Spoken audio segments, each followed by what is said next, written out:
So thanks for being here today. In the chat, there should be a bit.ly where you can open up this presentation. So today what we're going to talk about is models of blended learning in the hybrid classroom. So I'm Kendra Cameron Jarvis. I'm the Robertson District DLF, and I have Pam Johnson here with me as well. And she's going to be helping me manage the chat and include links, and then she's going to share some of her knowledge as well. So this is really informal. We want to hear your ideas as well, so please feel welcome to share your ideas and thoughts.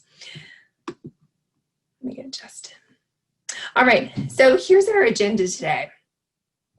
What we're going to do is we're going to look at some models of blended learning. I'm going to show you some examples. We know a lot of our teachers use Google Classroom, so I'm going to show you what this could look like posting in Google Classroom.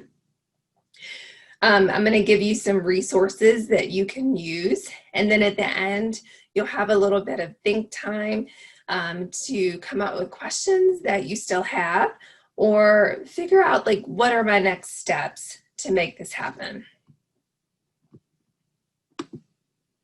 So real quick, housekeeping. Are there any sound issues? Is everyone okay? Okay, so this will be recorded and it will be posted on the PD calendar in probably tomorrow. So if you have a colleague that couldn't come, that recording will be available for them. At the end of the training, there will be a link in the chat to my learning plan. So make sure that you do take care of that today so that you do get digital learning credit. All right, so what does blended learning look like in the socially distant classroom? So right now, our current school situation is a new paradigm shift. And what we really have to focus on is how can we effectively educate our students during a global pandemic? This is new for all of us. We have been doing blended learning in our classroom since March, and blended learning is that balance between offline and online learning. I know a lot of teachers are saying, hey, I don't need any more tools. I've got plenty of digital tools to use. But what I do need is some sort of model to manage this hybrid learning with all of these different groups of students. So that's what we're going to look at today. We're going to look at some models that hopefully some of these models may work for you, or at least these models may get you to start thinking about what can work in your classroom. So with blended learning, just like anything, these are your considerations. As you start considering blended learning, you got to start with those learning objectives. That's what the state says that we have to teach, so that's where we're going to start. You also have to think about what digital tools you have available for virtual learning. And as we've been saying, your DLFs have said this, I know curriculum has said this, it's been in the remote learning course that you all took. Your focus is on the academic, not necessarily the tool. So you want to make sure that you're using those digital tools that your students are familiar with. If you throw in new digital tools, the focus then becomes on the tech and not the academics. As you consider blended learning, one of the things that you need to think about are, what can my students do independently? Because in blended learning, there will be a time where you can meet with small groups. And in order to meet with those small groups, your other students have to be able to work independently. You also have to think about what routines and procedures that you will need to facilitate stations, which is one of the models we're going to look at today. You know, how are you going to transition from activity to activity? And then lastly, how will you hold students accountable and assess their learning? How often will you give feedback? What things will you grade? So these are the 3 models that we're going to focus on today. We're going to look at synchronous learning. We're going to look at station rotation, and then we're going to briefly mention flipped learning. And there's resources for you to delve more into flipped learning, but we're going to focus on the first 2 for today's session. All right, so I'm going to let Pam tell you a little bit about synchronous learning.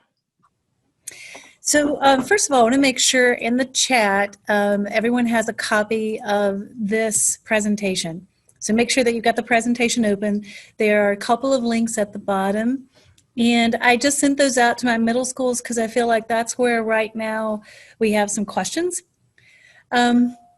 I'm going to, if it's okay, Kendra, can I share my screen? Yeah, let me stop sharing. Okay. Okay, there you go. Okay, great. And I'm just going to show you the document that we sent out and then talk to you a little bit about why we have this document. When we first heard we're coming back, then it's like, well, how's that going to work? I think that went through everybody's head, right? So how's that going to work?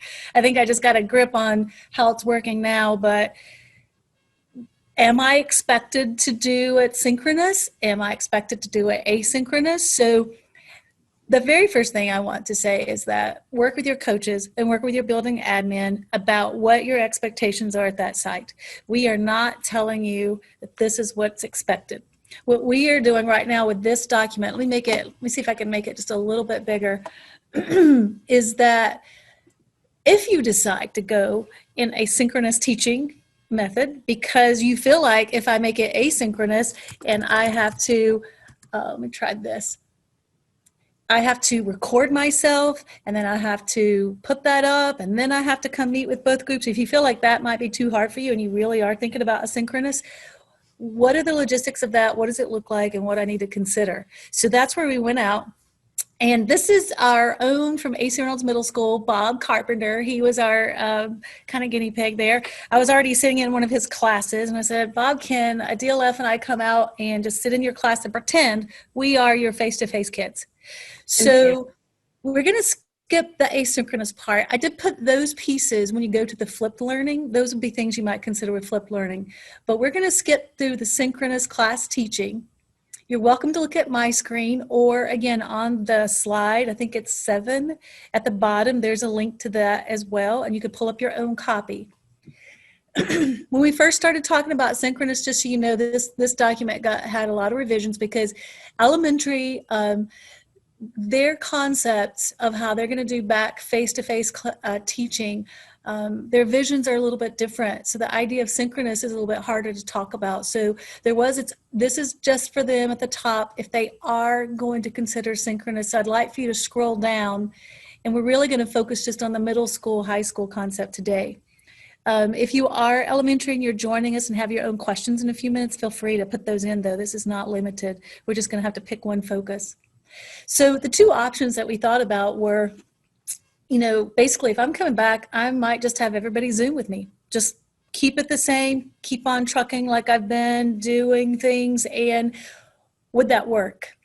So I'm actually going to go down to the second one because we put the one that we thought was best at the top where you don't have both people Zooming, and I'm just going to speak briefly to where if you did have both people Zooming, that's that second option. One thing we found quickly, because we have 2 DLFs in an office, even though we're separated by a pretty good distance, it's very hard for us to have our systems on at the same time. What happens, and you may have found this, is that not only do I have to be muted, but I also have to have the computer FN, F1 off, so I'm not listening to the speaker. Otherwise, you're going to get that sound effect. I don't know if you've had 2 speakers in the same room, if you try to do a webinar together, but it's this high-pitched sound that the mics will make when they're close to each other. So that's why we said, here are just some things to think about. And we gave some notes that if you are going to try this, again, the sound is your biggest issue, plus also kids watching each other on their own screens, that kind of thing. So I did want to show you that that's there, but I want us to talk about this model, the very first one that's on for middle school, high school, which would basically be, I've got my remote kids, hybrid remote.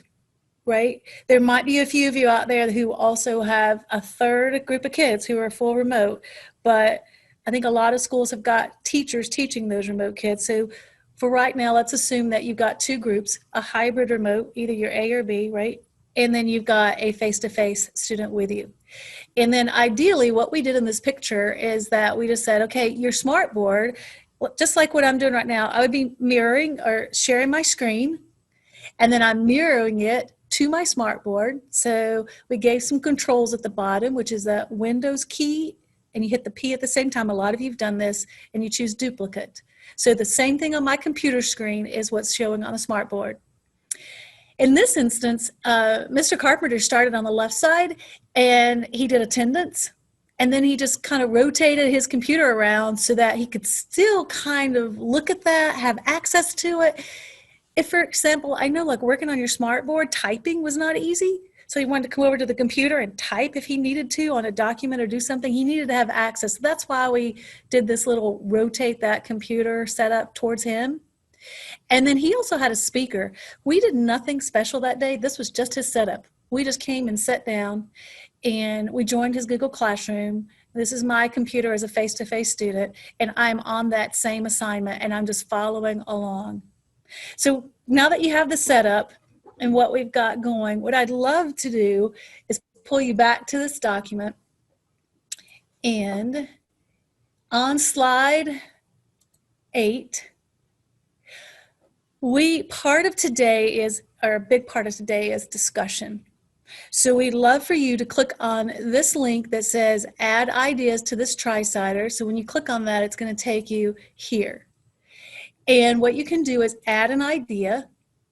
So one of the ideas might be about this remote learning. We're going to look at some positives, like what might be positive about this. And so one that we might put in is that I'm teaching the lesson at the same time, right? So I'm not really having to teach it twice. This might be something I like about this, and I'm just going to save that and pop that up. If you guys could click on that link and give us some feedback about what you see positive about Zooming with your remote kids, but not Zooming with your face-to-face kids, having them follow along in that LMS. And then we can actually then, after we talk about some positives, kind of move on to say, why is this not a great plan, or what would be a challenge for this plan, and have some dialogue together about this. So I'm going to watch these as they come in. And again, make sure you can access it. It's on slide 8. There's a link that says add ideas to this tri-sider. I'm going to also put that link in the chat just in case you came in and you don't have the slides open.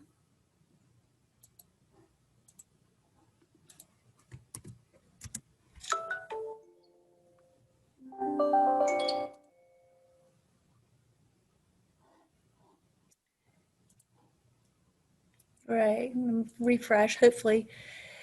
If you like something that someone else has said, one of the nice things about this tri-sider is that you can come over and just click on the vote and vote it up. It's a great way to do norms in a classroom virtually, or brainstorm kind of like we are.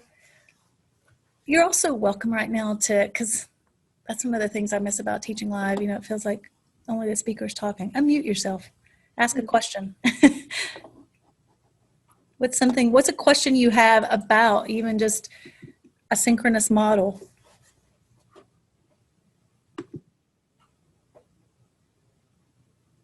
So I do see one. How do I build time to support the remote students while teaching the face-to-face students? One thing that's nice about this too is you can come in and you click add an argument. It's just called argument, doesn't necessarily mean it's an argument, but you could come in and you could say a plus and you could address that question. Does anybody want to talk about that? Just open up, unmute. And what are you thinking that you might do to support remote students while you're teaching face-to-face?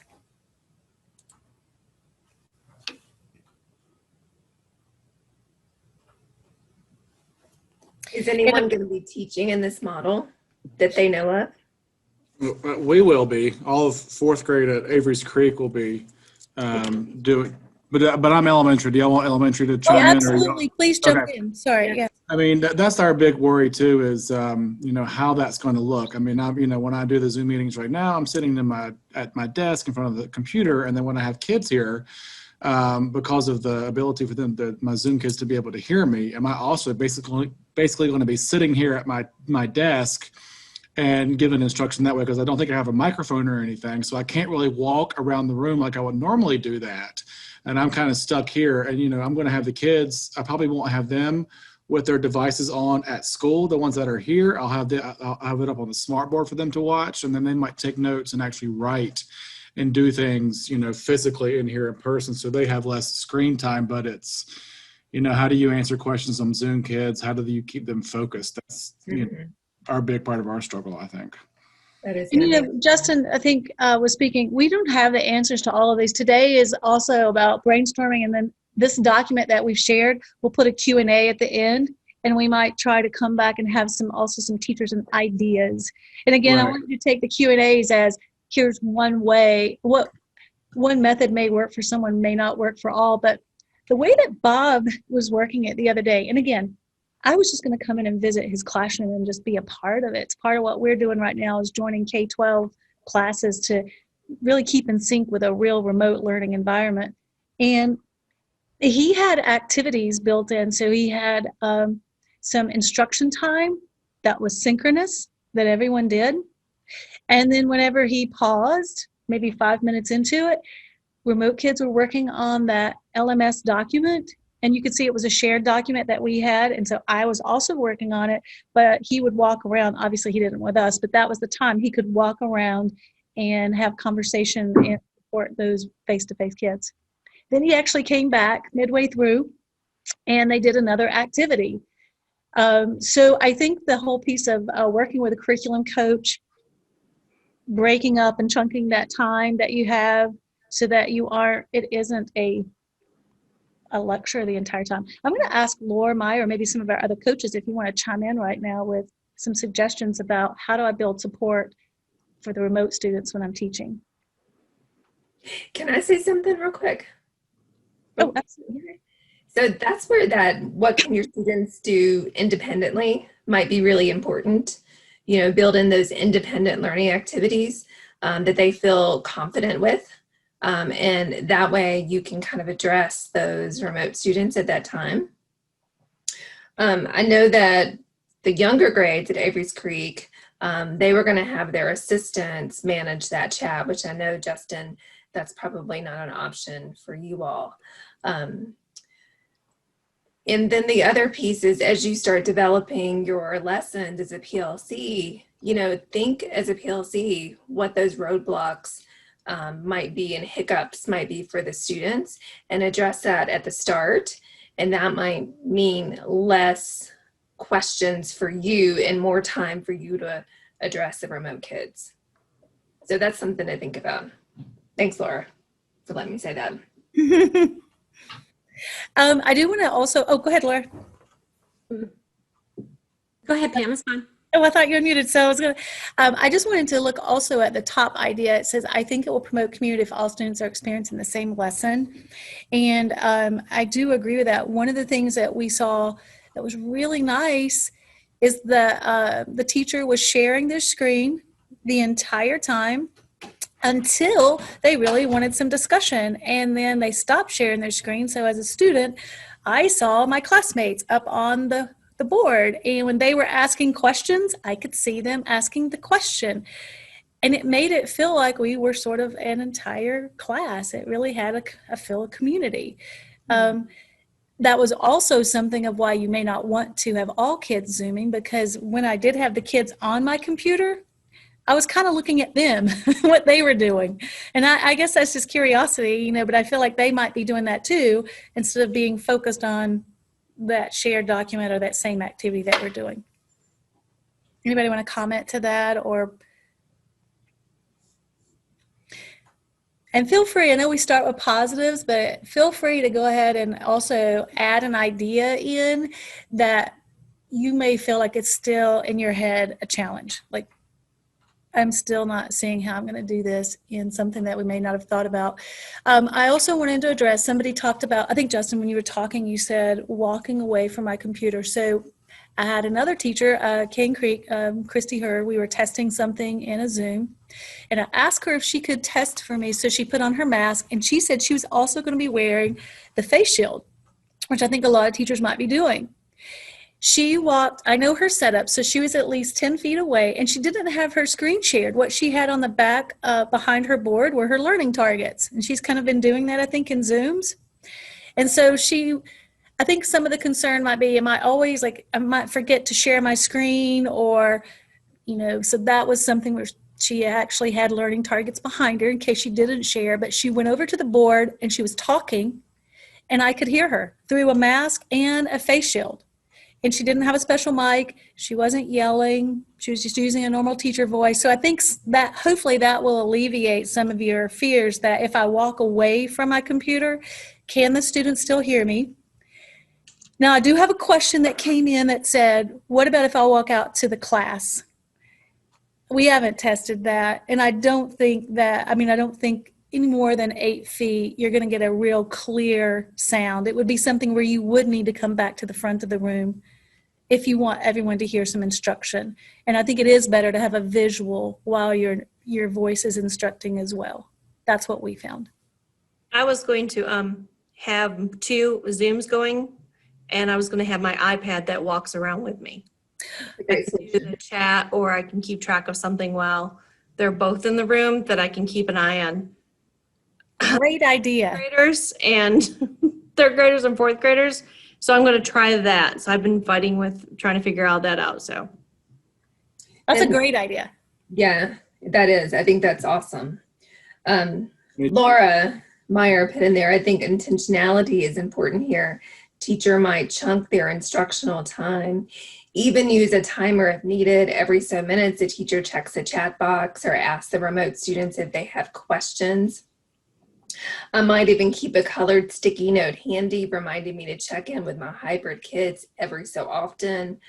And I really like the idea of intentional time for discussion with both face-to-face and hybrid kids. Yeah, I think using some sort of tool and we're going to talk about some tools that I think our kids are familiar with, whether it's Google Classroom Stream or Canvas Discussion or Padlet, some way, Flipgrid, some way to build in that time that regardless of their physical location, they can collaborate and discuss the topic. I think that's going to help them feel like they're still a class community instead of these 3 different groups. So I think that is important to say. Thank you, Laura. I'm just going to end with one tip that we do have. We keep giving these Zoom tips, but first of all, having your waiting room turned on. That's something that's a security issue. I probably wouldn't change that at all, but what you can do, there's another setting, and I put a screenshot in the top right, where it's a sound notification. And if you've heard that, Kendra's had that turned on today. You hear this ding as people have been coming in. So if I'm walking around, it would tell me then that someone got kicked off and they need to get back into my classroom. So I think that's a very important one to put in. And obviously, I have it set to where hosts and co-hosts can hear it. But if you just put it on for everyone, that's not a bad idea. It's just going to go, people are just going to hear this little ding and they're just going to, somebody has joined or somebody has left. And that's a great signal for the teacher if you are away from your computer to let you know somebody left the meeting or somebody's coming in. All right, I'm going to stop sharing my screen and turn it back over to you, Kendra. All right, let me share.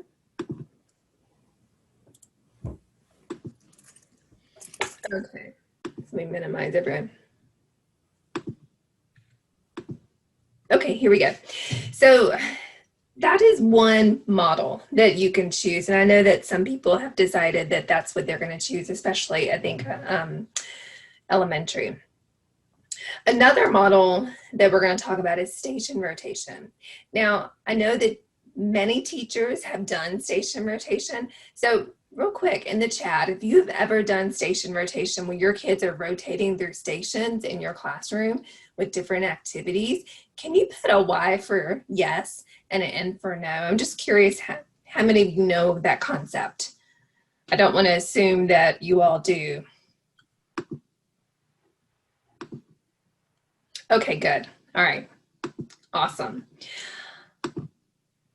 All right. So with station rotation, these are the benefits. It frees the teacher to work with small groups of students. And that is the big difference between station rotation and what Pam was just talking about. With what Pam was talking about, you're teaching to a whole class. And so with station rotation, you literally touch, not physically, but you touch every student in your class. You see every student in your class, because one of the stations we're going to talk about is a teacher station. Station rotation is great for offering that differentiation and personalization for our students. It creates a smaller learning community. So instead of that large group of students, you have these smaller learning communities. And when you have those smaller learning communities, kids are more likely to ask questions and ask for support. It also encourages them to communicate more with you and with one another and collaborate. And then it shifts the learning focus, which is what we should be doing anyway. The teacher should be taking a step back and letting the students do a lot of the leading and a lot of the learning. So this is what we're used to seeing with station rotation. You've got, let's say, 3 groups, and you've got 3 stations. So one is a teacher-led station, and there are lots of different things that you can do in that station. There's an online station, and then there's an offline station. And those different groups would rotate through those different stations. The big piece in blended learning is when you're creating these stations, think about how you can give students some choice and control over the pace of the lesson, the place, which if they're remote, they definitely have that place, the path, and the time.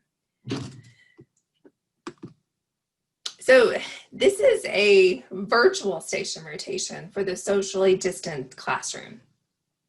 So what this looks like is you've got your 3 stations. You've got your teacher-led station, your online station, and your offline station.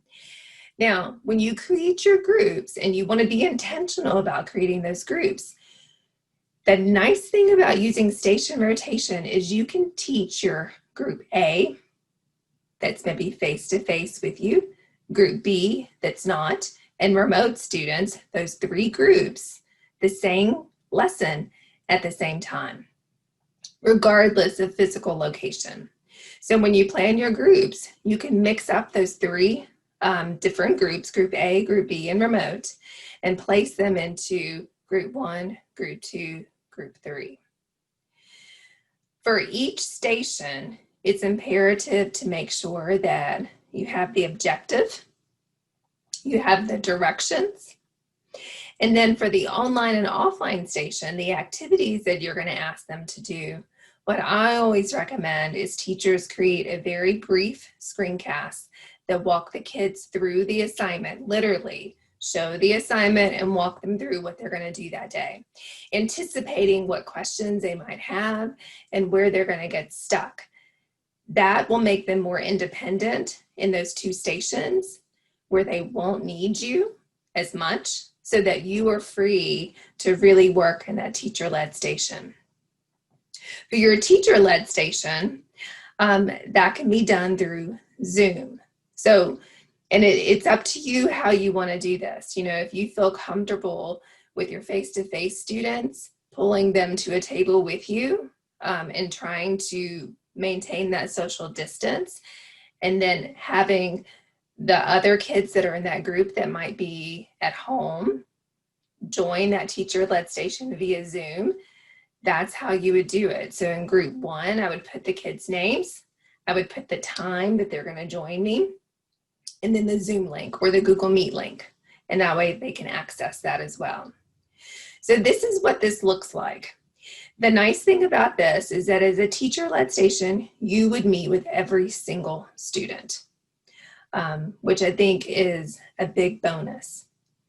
Now, the other thing, this is more advanced, okay? If you feel uncomfortable with station rotation and try to manage those 3 groups, a way to get started with this is to do a whole class rotation. And what that means is everyone rotates, regardless of where they are, through the 3 stations at the same time. So the teacher-led station, that would be what Pam was talking about earlier, okay? Once they're done, once you're done with your teacher-led station, then everyone in the class would rotate to the online station.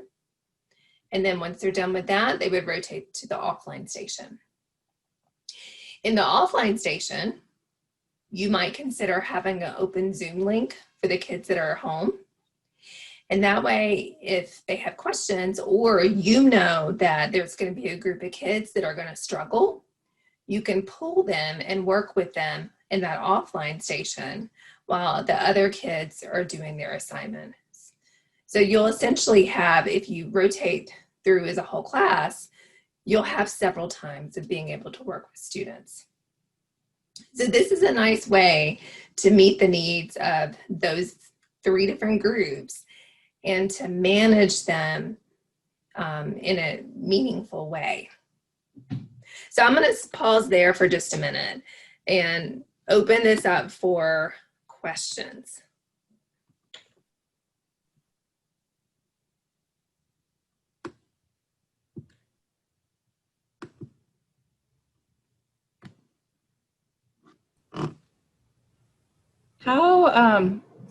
How do you manage if they're grouped, all 3 types of kids are in a group, how do you manage the sound if there's going to be a discussion? Yeah, so I would have my kids bring headphones. I know a lot of kids did last year. That was kind of a standard. If I was going to go back to classroom, that's something that I would ask for. And then it depends if you are comfortable, like in the teacher-led station, if you're comfortable with pulling kids to you that are face-to-face in the classroom, you can pull them to a little area of the classroom and then Zoom that 1 or 2 students in on your computer.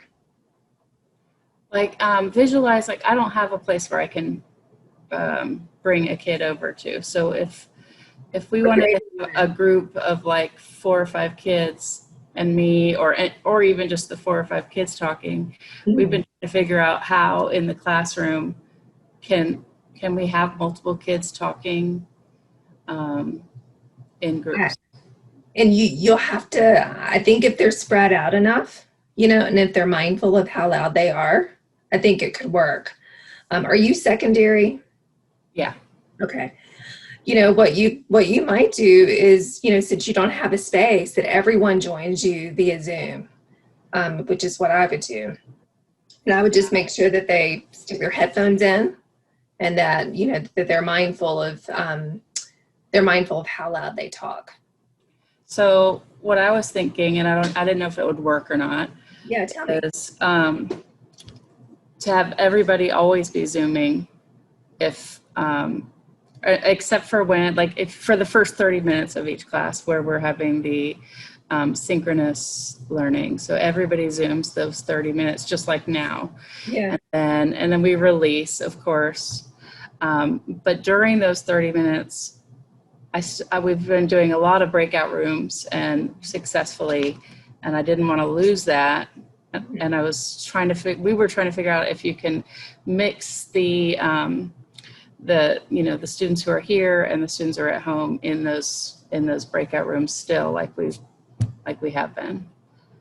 Yeah, Pam, I think they can, correct? Absolutely. I mean, if you do have everybody in the Zoom, and that's why we included that model on that sheet, you still need to have the computer sound off so that they're hearing just one person in the room, you talk basically, and people at home then can hear you. But then they can unmute themselves like you normally do in a Zoom.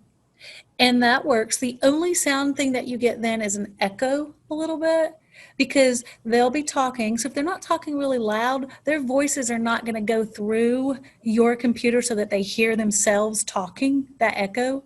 So it should work fine. We tested that We're just two of us. We didn't test it with a large group, but with two of us and then talking, in my small group, she was sitting at, we were like every other desk. She was at her every other desk. So we just sort of turned around like a turn and talk type thing. Mm-hmm. And there were three, and we pretended like there was a third person there that would work too. Then we could be in that Zoom. We could unmute ourselves if we needed to, if I'm also not with one of those people. I'm with a Zoom person, so they need to hear me. But keeping our voices lower, it should work. As long as, again, they do the FN F1, which keeps the computer sound off so that you don't get that blaring, loud mic noise. Right. And breakout rooms, I know somebody else mentioned that a few minutes ago, so I am going to put, Lorraine and I did a training, and there's a couple of resources. So if you haven't done breakout rooms, I'm going to just throw those in the chat too for you right now. Mm-hmm. But great, Cammy, I think that should work. Okay, great.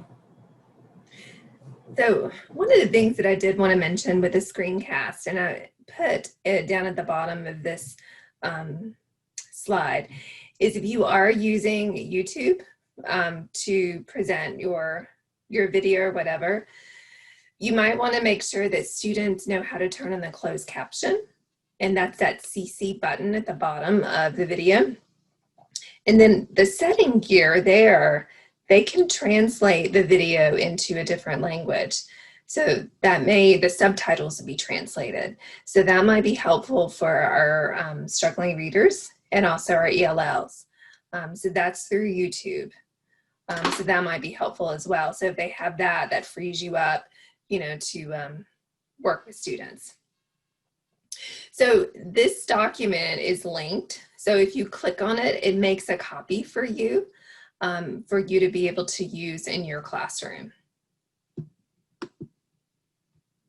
Like that. And I didn't mean to click there. All right, here we go. Well, Kendra?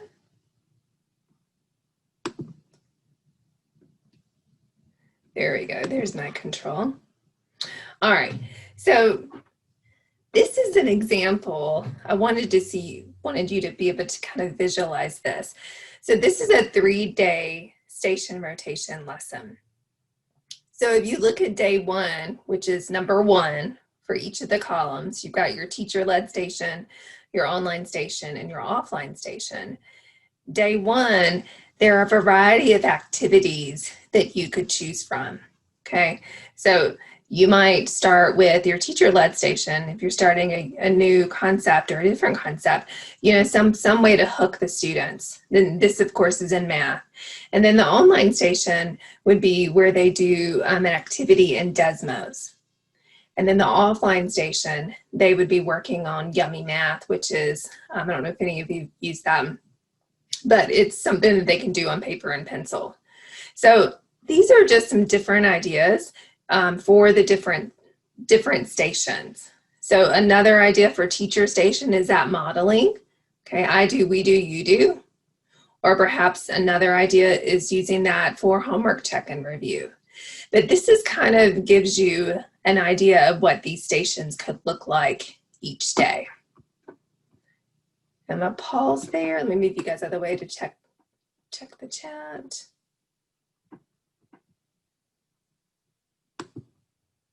Hey Pam, I can't seem to pull up the chat. Are we good? Kendra, there's no questions right now. Okay, thank you, Laura. Mm-hmm. All right, so I also wanted to show you how this could look like in Google Classroom. So if I was gonna do station rotation, I would post it this way. I would keep it very clean. I would make sure that I post the document as each student can make a copy.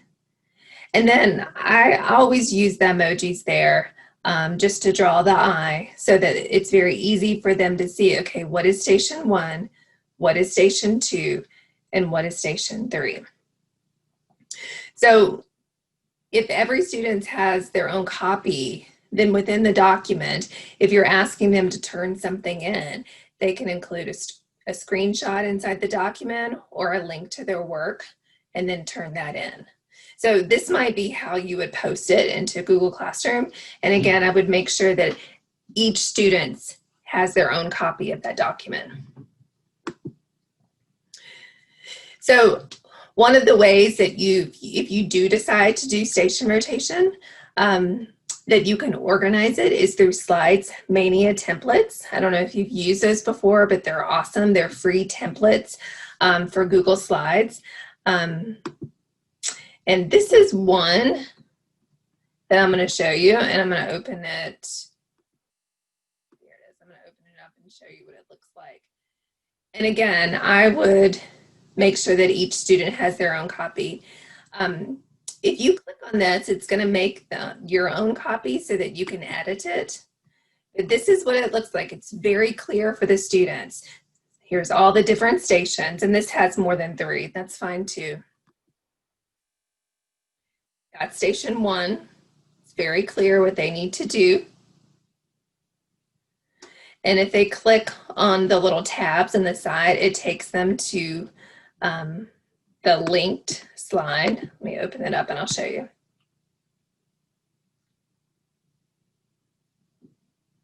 All right, I'm gonna move you guys out of the way. All right, so there's station 2. Okay. There's station 3. There's station 4. Okay, and this is where they actually collaborate with their classmates and they interview them. They might do that. If you have the groups mixed, you might use the stream for them to do that. Okay. And then there's station 5. So they have a lot of these different station rotation templates that you can download for free on Slide Mania. And I have it linked further down so you can see them. But that's just an easy way because they're already built for you to organize your stations. So the last thing that we're going to mention just very briefly is flipped learning. And I know that some of our high school teachers have done this, but essentially what it is students would watch a video or read an article that teaches them the concept prior to coming to class. And then they use that class time, that face-to-face time for the application and the teacher support. So what we've included here are some links that might be helpful for you as you explore flipped learning, how to edit Zoom videos, how to create those instructional videos, and so forth. Kendra, I did want to mention one thing, and I was answering you for a few minutes ago. Sorry, I was muted. Okay. Always. I keep doing that after 4 or 5 months of this. All right. The second one, creating Zoom videos. A lot of people have been choosing the default, myself included, to download it to the computer. And so that might be, that's a lot of video that we've got so far. With the paid version, you do have the option of uploading it to the cloud. So that video in the middle talks about how you can change your setting to get it to automatically record. If you don't need the recording, you can delete it, but you don't have to remember to do that. And then it puts it in the cloud. Again, the video shows you how to put it in the cloud, but it also shows you how it's stored in your Zoom settings, and you can change the share settings, or you can share that link directly out to kids, to students. And so if you are going to do some flipped learning, I know a lot of people are concerned with the time it takes to make a video, upload it, change the share settings, send it out. You know, you might want to think about changing some Zoom settings to make it automatic and share from the cloud. So that one's a little bit different than what we've been doing. Mm-hmm. Just make sure if you do record to the cloud that you uncheck where it says to create a password. Because your students, if you just share that link with your students, when they click on it, they should be able to access it. But if you enable that password, they have to put that password in, which just is an extra step for them. It talks about that in the video. So. Oh, thank you. All right. So this is a little video that you can watch if you're interested in flipped learning. So you can actually see what it looks like in a classroom. And you can do that on your own time. So the next thing that we're going to talk about are digital tools. So as you start thinking about your blended learning experience, and we've talked about several, the first step really is to think about, okay, what is my structure? How am I going to structure or organize this learning experience for my students? And so the virtual station rotation is on there. the slides media choice boards are on there, but there's also some other things, and these were included in the remote learning course that you guys took. You also could think about using hyperdocs, must-dos, can-dos, choice boards, or even playlists for elementary. But that would be your first step in thinking about this. So how am I going to structure this for my student? The second thing to think about is the collaboration piece. We want our students, regardless of their physical location, to be able to collaborate. So how will your students collaborate safely? There are so many digital tools that we've been using to foster collaboration. There's Padlet, there's collaborative Google Slides, where you create a Google slide, you've got 30 kids in your class, so you create 31 blank slides, and in the speaker notes, you assign one slide to each student. And they take that slide and they do whatever the assignment is, and at the end, you've got a collaborative slide where they can see each other's work and leave them feedback. You might think about Google Docs, sharing a Google Doc for a group of students to work on. You might think about using Flipgrid, where students record short videos and then they can watch each other's videos and respond to them. You can use your LMS. Think about your Canvas discussion forum or your Google Classroom question and stream. So these are some different ways that you can foster that collaboration, and that's going to be really important to do, and really important to do in a safe way in our classroom and for those remote students. Oh yes, Laura said Jamboard too.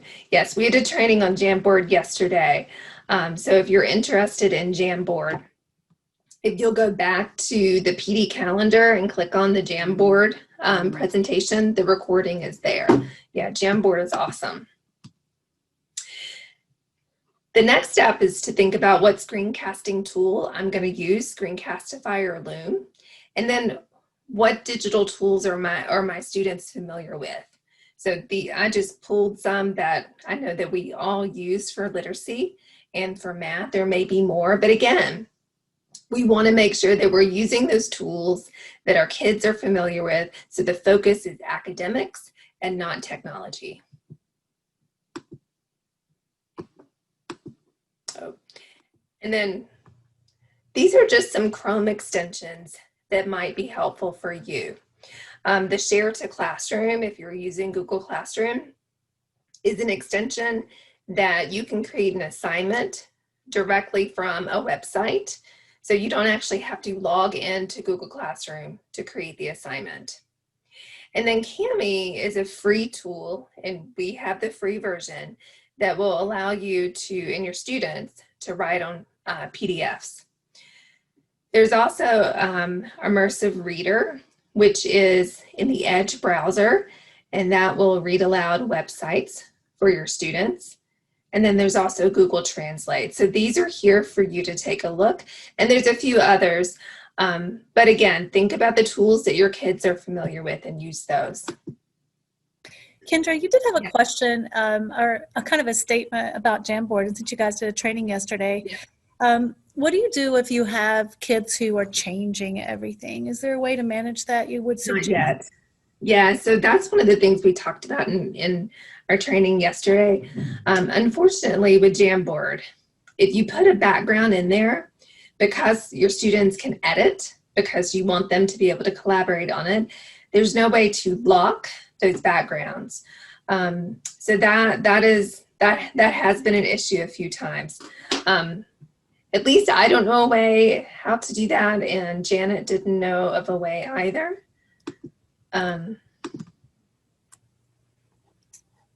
Oh, someone said, is the Kami free extension ending in December?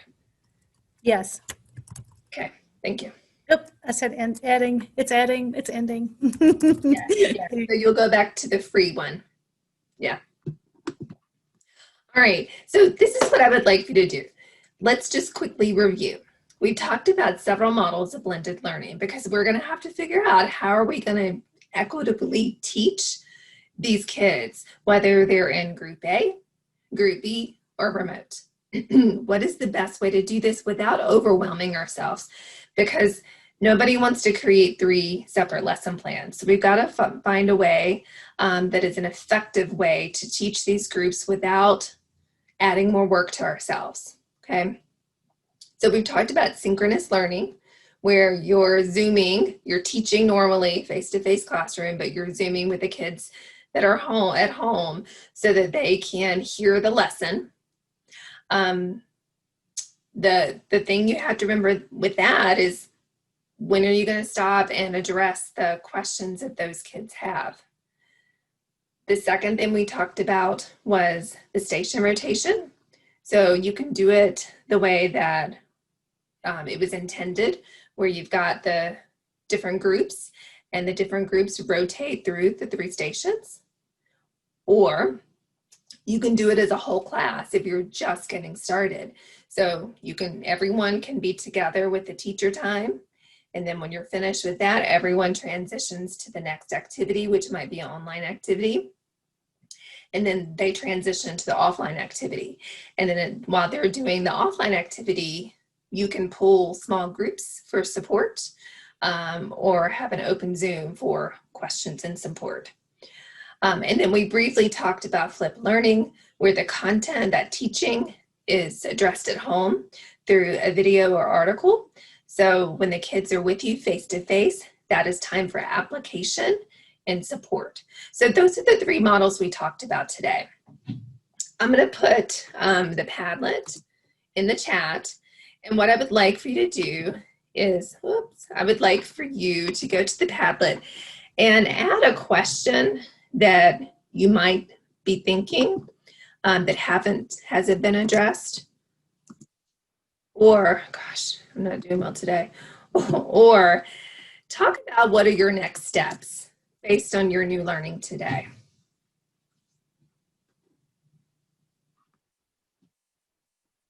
So I went ahead and posted that Padlet.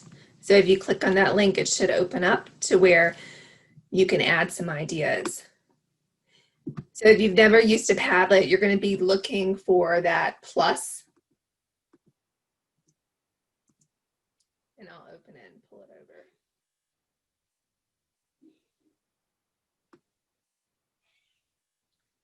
So I'm going to pull over this Padlet. Awesome. I see people already in there thinking.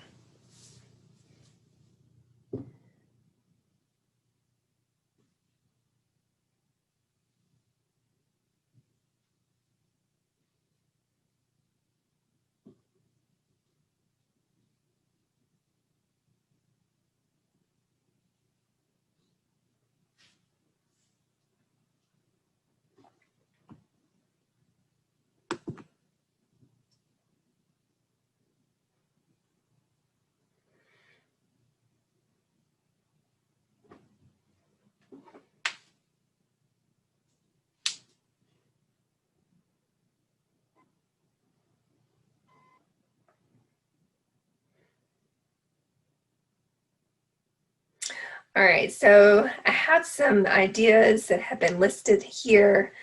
Someone said, I'm just going to jump in. I'm just going to go in next week and try it, have my schedule and a lesson that will work with the groups that have both learners and see how it goes. And yeah, we're going to try a lot of things just like we have been since March. And we're going to have some things that don't work, but we're going to learn from those and we're going to move forward. I mean, everyone is working hard and doing such great work here, really trying to meet the needs of all of our students. And that's what today was about, to really think, how can we continue to meet the needs of all of our students with this new change in our schedule without overwhelming ourselves as teachers?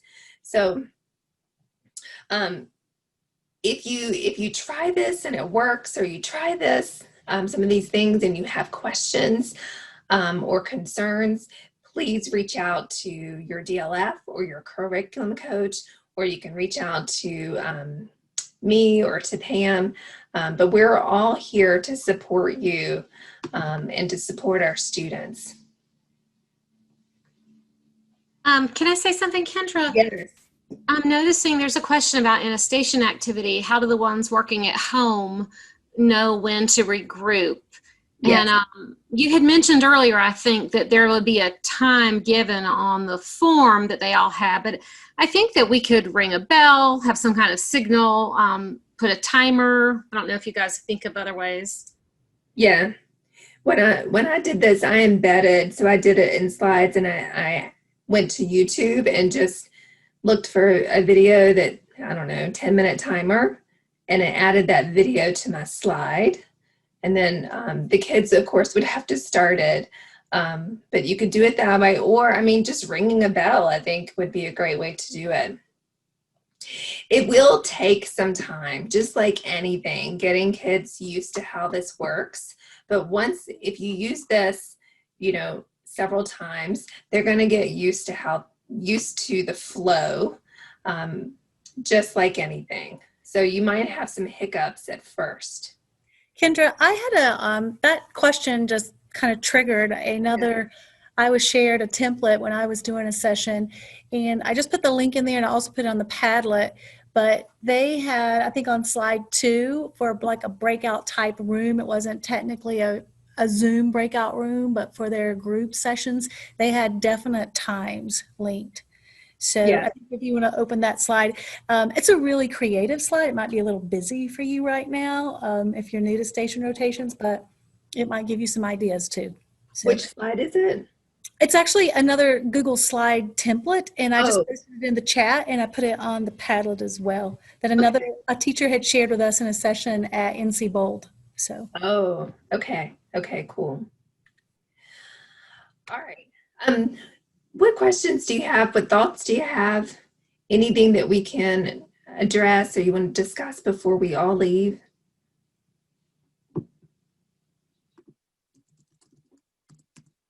All right. In the chat, I'm going to put my email address, and if I can help you in any way, please feel free to reach out. I was really excited when I found the virtual station rotation because I felt like it was going to help teachers where they didn't have to create 3 different lesson plans, but they could do the same lesson plan with all 3 groups. That came from Caitlin Tucker. I think she says Catlin Tucker. She's a instructional technologist for another school system. So that's where that came from, and I'll show it to you. This is her book. It's mirrored. I'm sorry, it's not mirrored. Sorry. It's called Balance with Blended Learning. But this has a lot of resources in it for station rotation, flipped learning, and some other blended learning models. So the resources that you saw today came from this book. I think she's got a newer one out that was just released. I don't think this is her brand new one, but she has a blog, and her blog is amazing. All right. Hey, thanks so much for joining us today, and I hope that I put the My Learning Plan link in. Sorry to interrupt you. Oh, thank you. To say bye. I Okay. hope it was helpful, and I hope that, if none of this totally meets your needs, that at least sparked your ideas to spark some ideas to get you to start thinking about what your next steps would be to meet the needs of all of your students. Yeah, and take care of My Learning Plan today. So thank you so much. I'm definitely going to share the recording with my teachers. Great job, you guys. Thanks.